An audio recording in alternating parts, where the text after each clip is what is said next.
ناپاک چیز اگر کنویں کے اندر گر گئی اور اس ناپاک چیز کو اس کنویں کے اندر سے نکالنا مشکل ہو تو پھر اس کا شرعی حکم کیا ہے؟ اگر کوئی ذی جرم ناپاک چیز کنویں کے اندر گر گئی ہے اور کنواں اس قدر گہرا اور نیچے ہے کہ اس گہرائی اور نیچائی کی زیادہ ہونے کی وجہ سے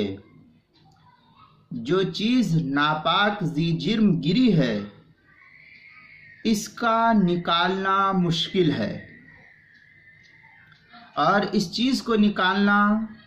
ممکنات میں سے نہیں ہے، ناممکن ہے، تو پھر ایسی صورت میں فقہاء کرام یہ لکھتے ہیں کہ اگر اس چیز کو نکالے بغیر ہی کنویں کا سارا پانی جتنا اس وقت جس وقت کہ وہ ذی جرم چیز جو ناپاک شے تھی وہ گری ہے،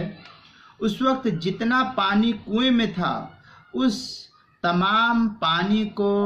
موٹر کے ذریعے، پمپنگ سیٹ کے ذریعے، بورنگ کے ذریعے یا بالٹی ڈول وغیرہ کے ذریعے یا کوئی اور صورت ہو، ان صورتوں کے ذریعے سے اگر ان تمام پانی کو نکال دیا گیا اور نکال کر کے اس کنویں کو بالکل خالی کر دیا گیا تو صاحب محیط برہانی لکھتے ہیں کہ اس صورت میں اس کنویں پر پاکی کا حکم لاگو کیا جائے گا، لہذا یہ کنواں پاک ہو جائے گا۔ چنانچہ محیط برہانیہ کی عبارت ہے عظما تلتخ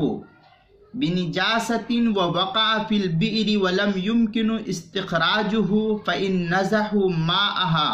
فقد طہرت۔ یہ محیط برہانیہ کی عبارت ہے، پہلی جلد صفحہ 267 پر اس کو نقل کیا ہے، مجلس علمی کا چھپا ہوا یہ نسخہ ہے۔